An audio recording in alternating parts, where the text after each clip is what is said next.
machinery, and other appurtenances used in the production of farm products. The term farm product means any plant or animal or insect useful to humans and any product derived therefrom. So rustic oak, the respondent uses their property for agricultural purposes in the production of timber and pine straw through their forestry operation on the property. So this operation is outlined in the Forest Management Plan provided with the Memorandum of Law. So as I said, the buildings at issue include 3 permanent and 1 temporary buildings and support structures which are used primarily for agricultural purposes in the respondent's forestry and silviculture operation, where they grow pine trees and have hardwood trees, and that they are harvesting pine straw from and will potentially be harvesting timber from.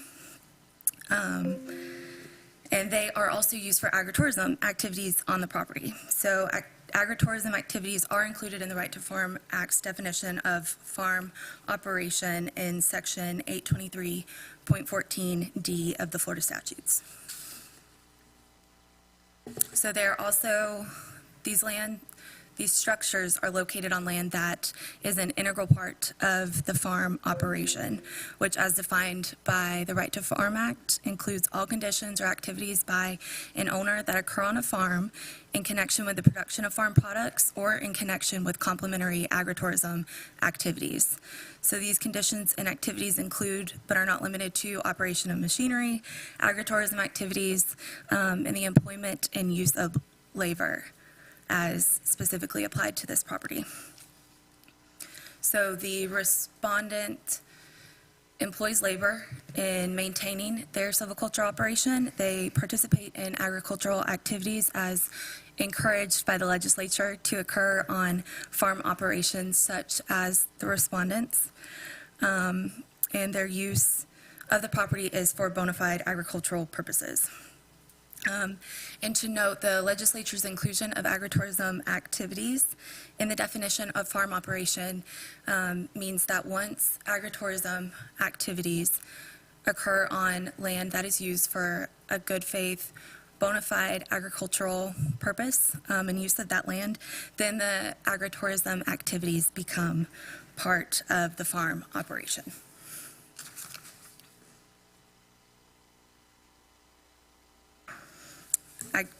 Agritourism activities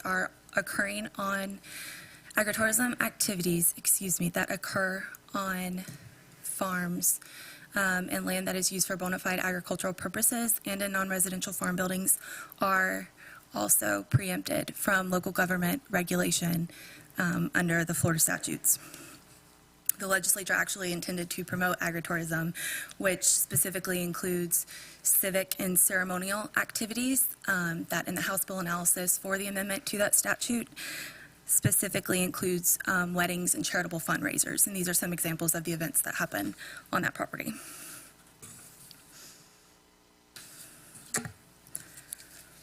Again, we appreciate your consideration of the Memorandum of Law and our request for relief therein, which, to recap, is that the notice of violation is legally insufficient on its face due to not meeting the statutory requirements for the notice of citation, and also because the alleged violation dates are overbroad and incorrectly include dates within which the property was not under the city's jurisdiction to regulate. It's our position that these buildings are non-residential farm buildings, and though the respondent, has made a good faith effort to go ahead and apply for those permits, that they are not required under Florida law. If you don't mind. Yes, sir. I just, one of the issues that I've had the whole time is that, and look, I've read, you sent me 85 pages, 20-something pages of which are Yes, sir. references to the law, and Yes, there's sir. been 2 other cases, and I've seen I don't know that there's case law out there that's dealt with this, where at least the Supreme Court or a precedential court has said, this wedding venue is agritourism. But you reference specifically, and there's from the other property owners that I've seen, we reference this 570.86 agritourism, which is exempted. And I go to 570.86, and I have to know how you get around this. It talks about the agritourism activity. And it seems to me like the legislature is trying to say something here with this last sentence of the definition of agritourism activity. I need to know what they're trying to say. It says an agritourism activity does not include the construction of new or additional structures or facilities intended primarily to house, shelter, transport, or otherwise accommodate members of the general public. That's, of course, the property owner hasn't given me that part of the definition of agritourism activity, because it seems to me that the legislature, whether they're trying to allow agritourism to fall under the Right to Farm Act, I think they are. It says it specifically. They're trying to allow agritourism to fall under there. But the definition of what can be considered that agritourism activity, it seems to me like they're saying, yeah, you can do all these things. You can have, I've been to wedding venues, or they have Coon Hollow over there in Ocala, where they're defining themselves for lots of purposes, for lots of legal purposes, as an agritourism activity. But it seems to me like the legislature here, 570.86, is trying to say, yeah, you can do all of these things, and you're going to get the benefits of being an agritourism activity for certain areas of the law. But it seems to me like they're saying, hey, the construction of a new building, you still got to do what you're supposed to do for a new structure or something, if you're going to build something on there that's going to house the public, because of what we dealt with. I know he's testified today that the fire safety issues, the public safety issues out there have been corrected. But I guess in my mind, I think the legislature has put this language in there to make the permitting process apply to structures that are going to put 300 people in them for a wedding, for purposes of making sure not just the fire safety, but making sure that they've got the accommodations that you got to have for 300 people. Yes, sir. I got to know how to get around that sentence in the definition of agritourism activity. Yes, sir. That sentence says that it does not include the construction of new or additional structures or facilities intended primarily to house, shelter, transport, or otherwise accommodate members of the general public. So the primary intention of these structures, as far as this property goes, were to be used as part of the silviculture operation. They include pole barns, a converted residential farm building, which, if the respondent needs to, can testify to its use as a meeting space, as office space. As shown in photos in the memorandum, the pole barns are used for equipment storage for the forestry operation. My understanding is that the smaller barn that was erected, smaller pole barn, is also to be used for pine straw storage because it's at a higher elevation. So that would help keep it drier, any pine straw stored on the property, as contemplated by the forestry management plan that they've been in place. As for forestry, as the operation, forestry is a long game. It's not like watermelons where you put them in the ground and within 90 days you're harvesting and making an effort to make a profit off of those within about a 3 month plus about 5 weeks of harvest period. Forestry takes decades to be able to harvest timber, and then pine straw, again, time intensive. You're not necessarily doing that every year, depending on weather events that can occur, especially here in Florida where it's very rainy and wet. Hay, pine straw does not do well.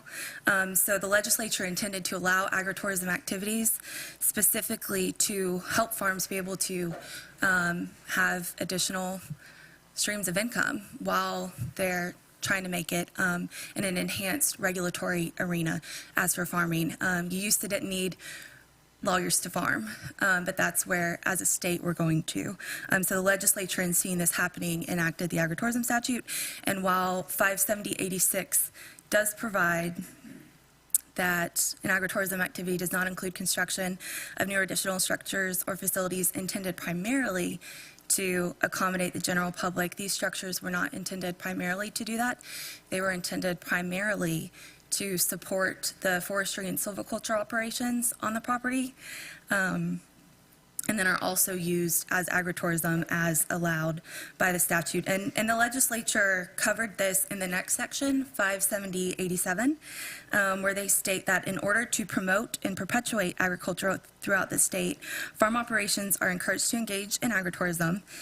And then the statute continues to provide that the conduct of agritourism activities on a bona fide farm or the construction, alteration, or maintenance of a non-residential farm building, structure, or facility on a bona fide farm will not cause the farm to be seen as no longer being used for bona fide agricultural purposes. The legislature does view structures that are constructed, altered, or maintained, non-residential farm buildings specifically, and use in agritourism on a bona fide farm to be continuing that bona fide farm use.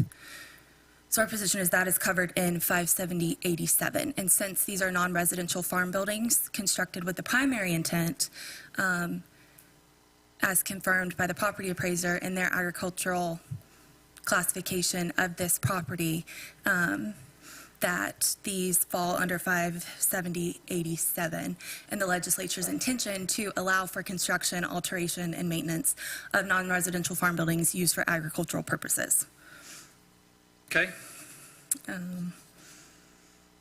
So as I said earlier, under the Right to Farm Act, inclusion of agritourism activities, the agritourism activities and the structures that are used or constructed for them on a bona fide farm with the primary intent of being used for that bona fide farm, they become part of the entire farm operation. All right. I'm good. If y'all would like to respond, if you're done. May I request time for rebuttal? Sure, Or not time, absolutely. but an No, we're gonna opportunity go back to and forth. respond? Okay. A reasonable amount of time Yes. until y'all are satisfied that y'all have given me everything that y'all Yes. want to give me. And if I may, I apologize for taking your time, Kirsten.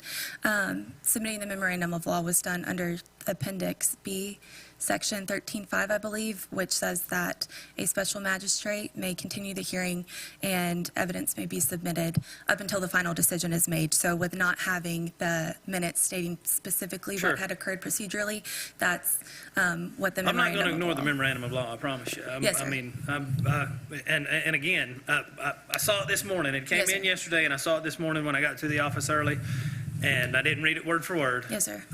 But all of the statutes that you're referencing and all of the law that you're giving me, I've seen here recently sir. multiple times. So I'm not going to ignore it. Yes, sir. I'm going to tell you how I feel when I leave today, but I'm going to take it and issue an order after we leave today. We're not going to continue this anymore. We're going to get done with it and get an order, and I'll dive in and read it word for word before I issue my order, but I'm not going to ignore it, I promise you. Yes, sir. Okay. Great. I won't dive too far into a lot of what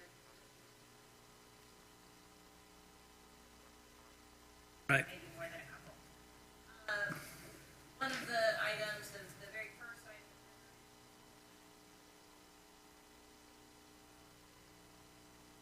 memorandum of law regarding the insufficiency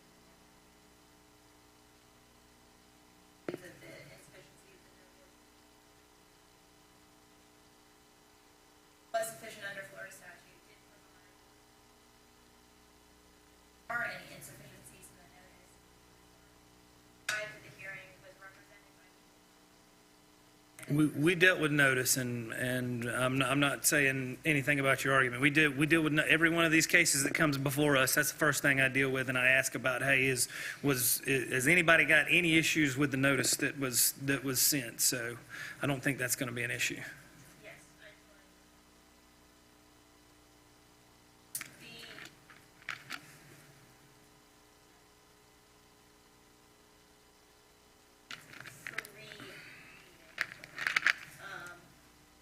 there was information that was presented by both parties, buildings on the property,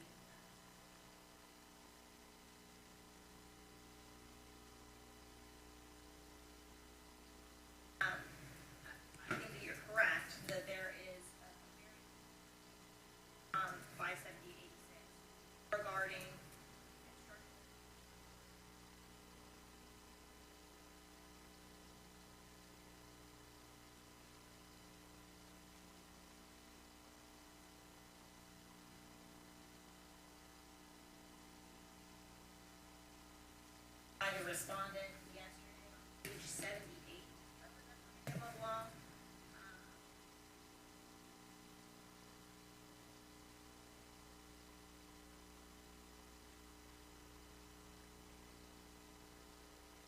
Are lights strung up, there are of some kind strung up. It's pretty clear from that photograph that evidence from those photographs, a regular path for those vehicles. And there's been no evidence.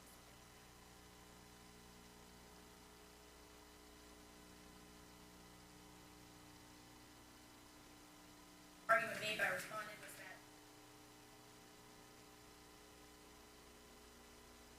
several decades, and yet these structures are built and being used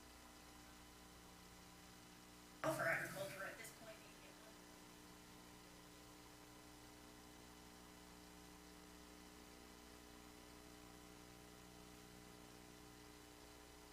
that use for an activity. Indicates that the equipment is not like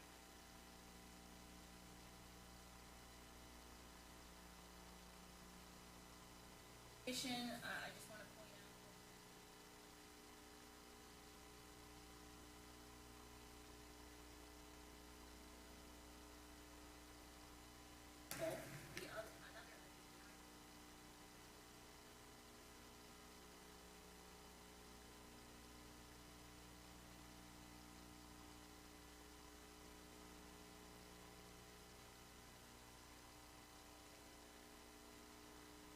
Have anything else already heard? Address them. Okay. Anything else? Yes, sir. Again, Rachel Thomas, for the record. We'd like to reiterate that under Florida law, the city is unable to determine the primary intent of the construction of these buildings. Firstly, because this is within the authority of the property appraiser, as specifically given to them by the Florida legislature under the Florida Constitution, in their determination of whether land, including real property, is used for bona fide agricultural purposes under Section 193.461 of the Florida statutes.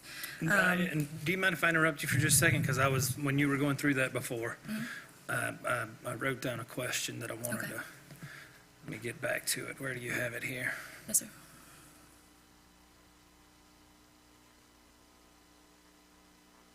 Got the definitions of the non-residential farm building. Yes, sir. So what you're telling me is the property appraiser, I get that the property appraiser, I'm on the property appraiser's page all the time. He says whether something's residential, he says whether it's commercial, and it doesn't really always match up with the city's land use zoning. The property appraiser can say this is the use of the property. Yes. So I understand that that's the property appraiser's duty to say this is the use of the property.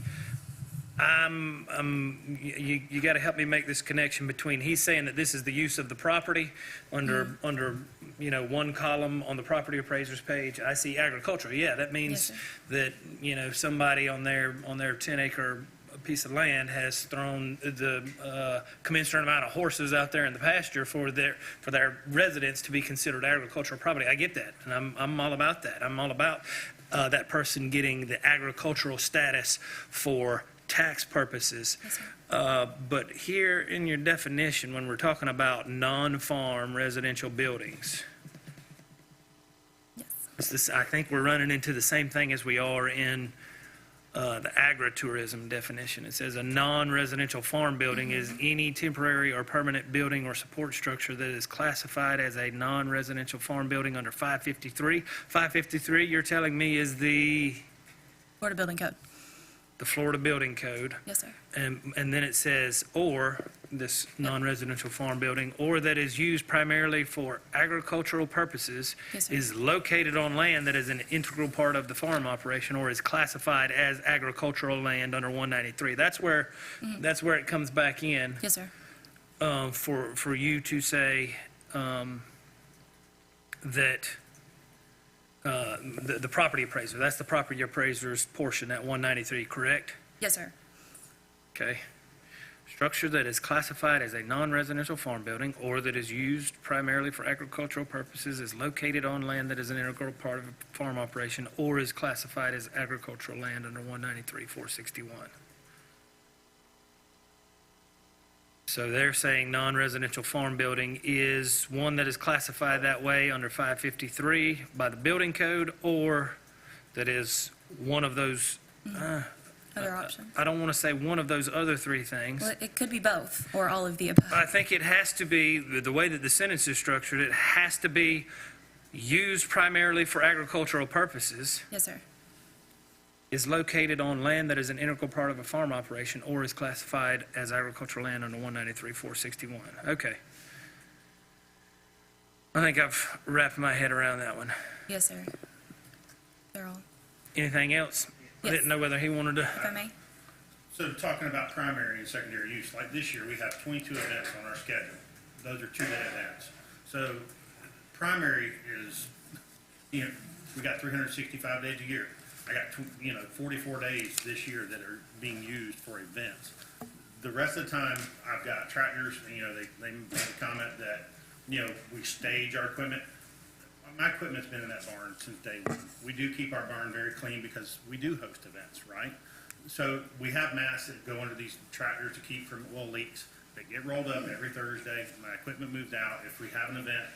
And, so yes, we do take care of our barn. Yes, there's nothing in the statute that says we can't have a nice barn or lights or anything else.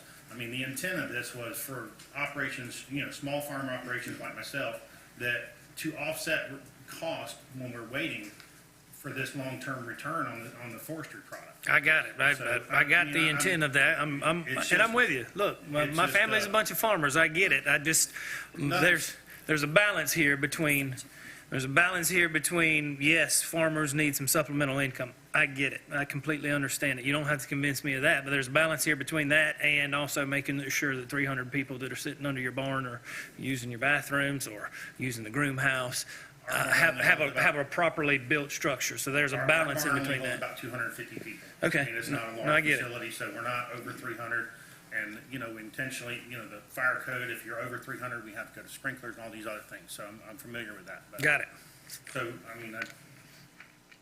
And he says you're safe. He says you're safe anyway as far as the fire goes. It's just a matter of, did that permit, did the plans that have to be submitted to the city at the very beginning to make sure that the buildings are usable, to make sure that they're sanitary, to make sure that they're safe for commercial or public purposes, is that required? I've got to make the decision about, is that required, or does the agritourism portion of it say, hey, City of Newberry can't even think about that? we've been through Yeah. numerous hurricanes. Yes. Right. And if I may speak to that Sure. point, Special Magistrate, Section 570-86 goes on to state that, 570-85, the agritourism law, which encompasses 570, 85, 86, and 87, does state that a local government may not adopt or enforce a local ordinance, regulation, rule, or policy that prohibits, restricts, regulates, or otherwise limits an agritourism activity on land that's classified as agricultural, under 193.461. So 193.461, which governs the property appraiser's duty and authority to determine bona fide agricultural uses of land. That is the statute from which all of the agricultural protections under Florida law stems from, if you will. So you've got 193.461 in the property appraiser's determination, which is within the sole authority and discretion of the property appraiser and not local governments, as stated in the agritourism law and the Right to Farm Act, and in the non-residential farm building statute, 60450. So local governments have been specifically preempted by the Florida legislature from regulating non-residential farm buildings under the Florida Building Code and under local government rules and regulations.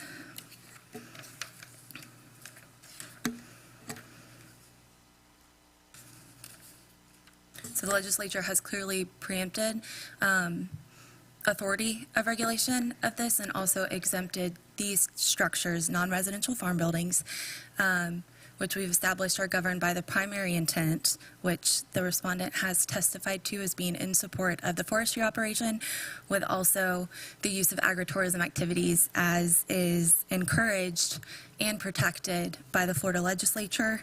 And again, as I stated earlier, Section 570-87 of the Florida statutes specifically states that the conduct of agritourism activities on a bona fide farm or the construction, alteration, or maintenance of non-residential farm buildings, structures, or facilities on a bona fide farm, which the property has established that this property is, will not divest that property of its agricultural status and turn it from being used for bona fide agricultural purposes to not bona fide agricultural purposes.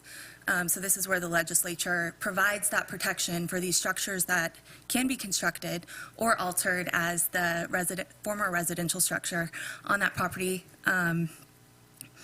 was converted to be used for in the agritourism events that include weddings for the groom suite or the bridal suite. But these are secondary, or these are in addition to the primary uses of those buildings as office spaces, equipment storage, farm product storage, which occurs for a majority of the year outside of those specific dates.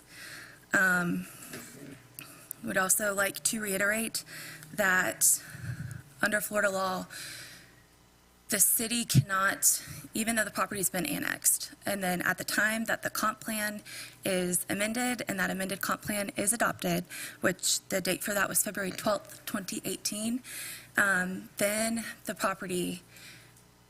property generally is subject to the local government codes and regulations. However, this general application of this rule applies to property in situations that the legislature has not already preempted and prohibited local governments or restricted them from regulating, as they've done with non-residential farm buildings and agritourism activities. And that's acknowledged in the City of Newberry's charter in Article 2, Section 2.3. And let me ask you about that too. This is, well, I've dealt with that section of the code specifically before in some of our cities. There's another thing I got to wrap my head around. I get that when a piece of property comes to Newberry from Alachua County or any other entity from another entity, it's annexed in. The land development regulations for that specific zone, for whatever that land development designation, whatever that district is, I get that the old regulations for the district for Alachua would apply until Newberry says, okay, Yes, sir. we're going to put this in A1 or whatever it is. I understand that. Yes, sir. Does it require, does the statute that you're citing here, does it require the city of Newberry to process any sort of new development? Alachua County has a, I would assume, I don't know what Alachua County's is, and I know what my cities are. I kind of know what Newberry's is. I don't think that it requires the city of Newberry to perform the development process. If there's a development process that requires, if they were in Alachua County, that requires them to follow this schedule as far as bringing us site plans or the requirements for doing that development, does that statute that you're citing require Newberry to do exactly what Alachua County, what their section, does it require them to become experts on Alachua County's code and go through the same process for allowing a development that Alachua County did? Or is it just the the district-specific regulations that piggyback onto the piece of property into the new municipality. Do you understand my question? I believe I do, and if I get off track with my answer, please feel free to redirect Okay. if I'm not addressing your question as you've asked it. The statute that I'm referencing says in Section 171.0621 that upon the effective date of that city regulations begin to apply upon the effective date of the annexation. So this means that city regulations generally, as applied to properties that are annexed, begin to be applied to that property as of the effective date of the annexation. And then subsection 2 goes on to say that if the annexed area was subject to the county land use plan, then these regulations remain in full force and effect until the municipality adopts a comprehensive plan. So what these statutes are saying is that the annexation is forward-facing. Then anything that occurs on those properties after that comprehensive plan is generally then subject to the city's regulations. So no, they would not have to become experts in the county law.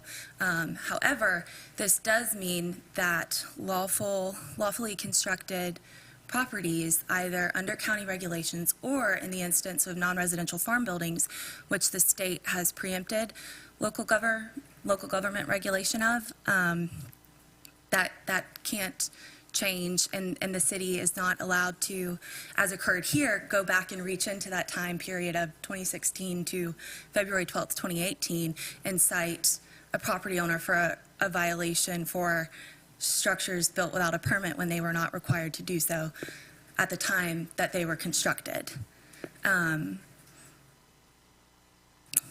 So in this case, they were preempted by Florida law, and the respondent did confirm that with the county at that time. So the city actually, there's a general rule that is against this retroactive application of codes. So they're allowed to apply to properties that are not otherwise preempted by law, as this one is, from the date of annexation and comp plan amendment. So retroactive application, as occurred here, violates the general principle that zoning regulations do not generally operate to limit the right of a landowner to continue such uses of land and structures that were legally in existence at the time of the adoption of the regulations. So for this property, that's when the comp plan amendment was adopted, and as a general matter, those regulations would otherwise apply to the property if it were not already preempted by Florida law, if regulation of that property was not already preempted by Florida law. So the theory for this general rule is that it would be an injustice and an unreasonable hardship to compel removal or re-permitting or having to alter these structures potentially of an otherwise lawful business and use already established in the district under the previous jurisdiction's regulations. So the city's land development code or land development regulations acknowledge this as well, where they talk about non-conforming structures and lots. They say specifically that there may later be adopted, after comprehensive plan adoptions, there may be lots, uses of land or structures or characteristics of use or use of structures and premises which were lawful before adoption or amendment of the comprehensive plan, but might otherwise be prohibited. Or regulated or restricted under the Land Development Code and amendments of the Comprehensive Plan and amendments of those codes. So the code actually protects against retroactive application of these provisions that would harm lawfully constructed structures, providing that to avoid undue hardship, nothing in these land development regulations shall be deemed to require a change in the plans, construction, or designated use of any building on which actual construction was lawfully done prior to the date of adoption or amendment of the comprehensive plan. So Gotcha. And that is notwithstanding the fact that the property is preempted from local government regulation, and so are the structures under the Florida Building Code, which provides expressly for an exemption of non-residential farm buildings from its standards, and then also states that local government officials may not require a property owner to submit for permits for non-residential farm buildings. Okay? Did that answer your question? Yes, ma'am. Okay. I'll address everything that was just discussed.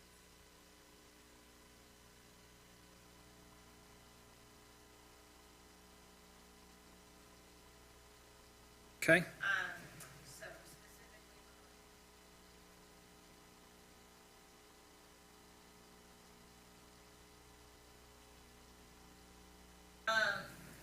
because the argument regarding the property appraiser's designation, argument that's just being brought.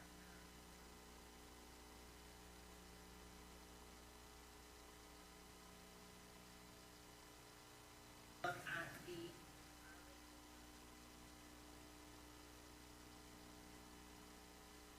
1 acre of this land is designated. So we would indicate that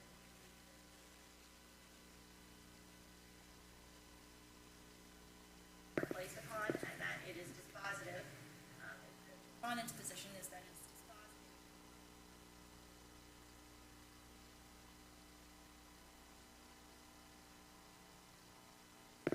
Designation of use as a touristic practice.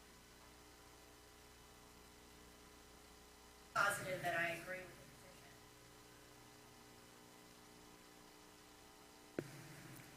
Okay? Anything else? Not for me. I'd like to ask the respondent whether you've confirmed with the property appraiser that the agricultural classification covers the entire 40 acres of the property. So my primary business, which is electrical contracting business, also operates out of this property. And when we came to the city of Newberry to get our business license, the city of Newberry gave us a 5-year license, a homestead-based cottage license, I believe is what they call it. And that 1 acre of land that they're talking about is our shop and other stuff, not the Rustic Oaks Ranch, the farming and wedding operation. So that was my understanding and of So the they're cottage they're license. calling your office the 1 acre Yeah, where there's a 4. tourist attraction. If- I'll look it up right now and see. I can probably, they might not have it mapped out, but I do want to see how they have it Right. because now I'm interested. Yes, sir. And the use codes don't necessarily, I don't believe that there is one for agritourism specifically, as that's included as a bona fide agricultural use of property. Well, somebody needs to get with the property appraiser in Alachua County Yeah, and let it- them know what an agritourism designation means. In all of the counties, if I may, this has been an adjustment for counties throughout the state, working on how they operate under the agritourism statutes and incorporating that into farming and addressing that as such.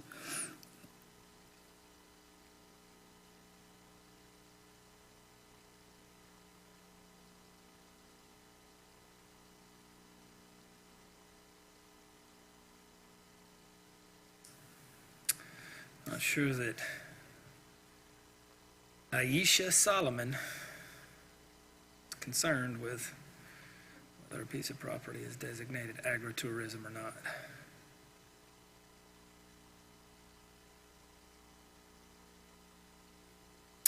Okay, yeah, I see it here. 1 acre. Tourist attraction, that's not going to tell me which acre is which, though. The rest of it's timber 2. There's a single-family residence, 1 acreage, and tourist attraction, 1 acre. All right.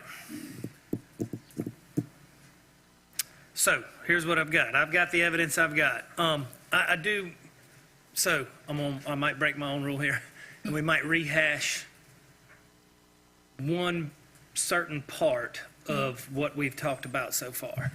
And I'd like to hear from both of y'all as to, I think we've heard from you, I think we can all agree there's going to be no denying the comp plan was amended on a certain date, the annexation took place on a certain date, the annexation was 2017, comp plan was February of 2018. Yes, sir. And you actually bought the property, the dates of them buying the property, the 2015. okay, the annexation and either the development of the property, when this went up. I think I've got evidence in there, and I don't really want y'all to go dig that evidence and show it to me. If you know it off the top of your heads, can y'all tell me what y'all think the dates are for 2015 is the date you bought it, 2017 is the date of annexation, February 2018 is the comp plan amendment, and any other dates that you might think are pertinent as to when the barn went up. The barn was built. Come on up for just a second. So if you look back at Greta, she posted pictures from social media as to. I've got that evidence, So yeah. if you look at the dates on there, that October 1st, 2016, the barn was built and was constructed. Okay.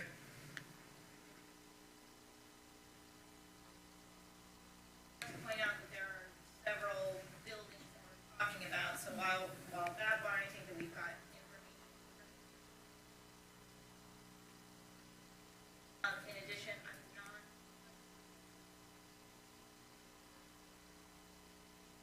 But if you're going to get it from the evidence that was already provided me, then I've got it. I'll go back through it and make sure that my dates are certain, and I know exactly what pictures you're talking about, because I've been through this. The last time we were getting ready for a continuance was a month ago, so I didn't really look at it yesterday getting prepared for this hearing, but I looked at it a month ago, and I just want to make sure that I've got those dates in my head before I write the order.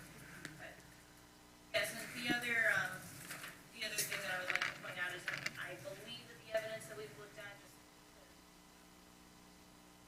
stated that the Alaco County would have required the building that was 2016. Okay. So I just do want Can I speak on that? So we did get a permit from Alachua County, which was also submitted. There was an electrical permit that was signed off on from the county. So the county has come to this facility and signed off on the electrical portion of that permit. And at that time, the county said that we were not required to have any building permits because it was agriculture. The only permit that was required was the electrical permit, Yep. which we have and is and completed. I've got that evidence in there too, I think.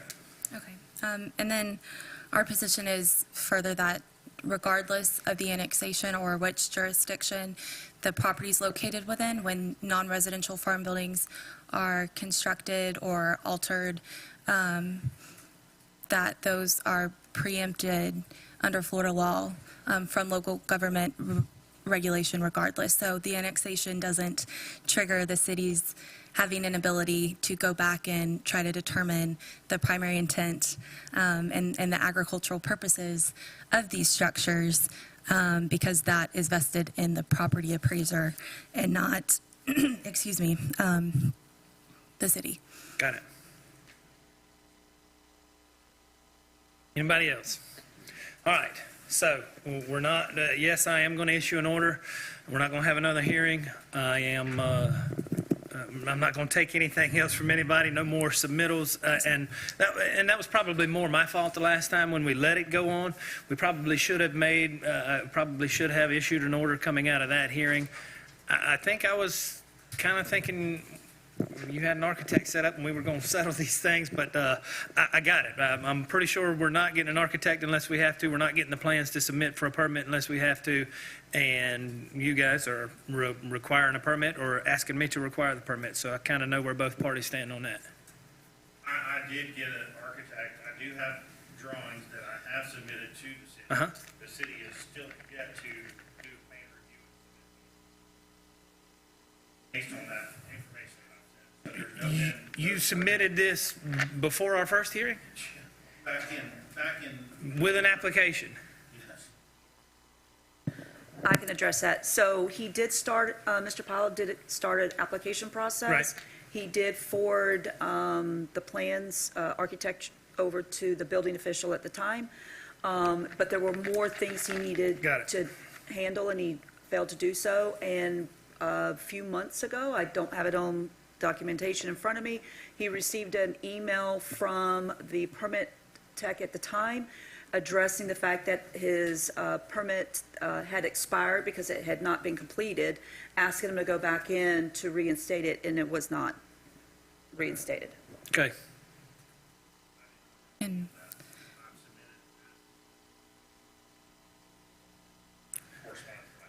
All right. And- I can't get in the middle of that process. All right. If there's deficiencies in what you've submitted, or if they've not given you the answer, that's between y'all. It's for me to determine. And here's the thing, I really think it's for me to determine whether the city requires a permit and whether a permit has been issued.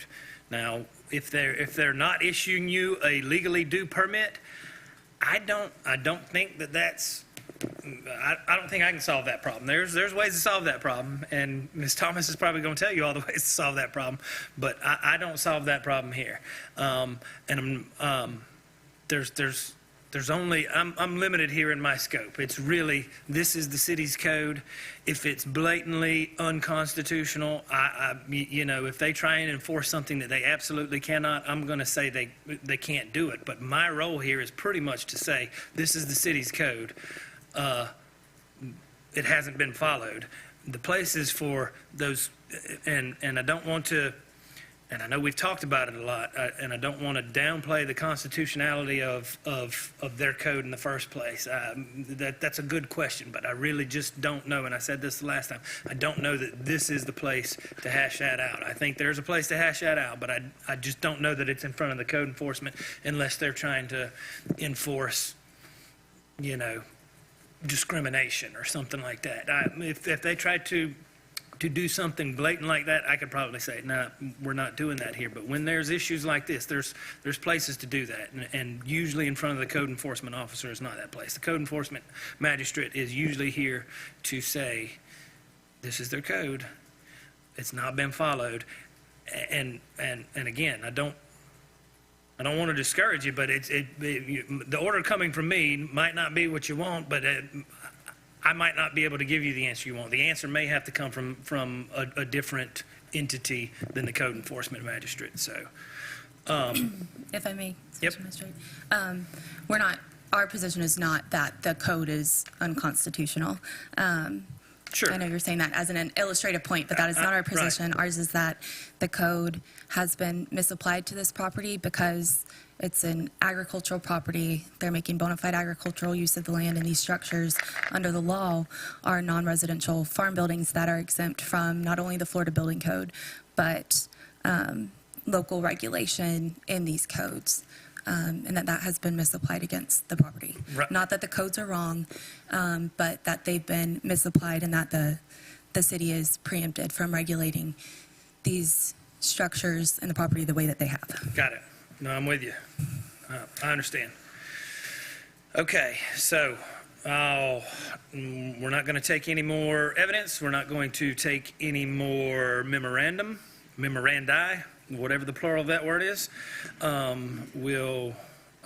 issue an order, and it'll be issued, I'd like to say, not by the end of the week, because that's tomorrow, but probably within 8 days, which will give me to next Friday.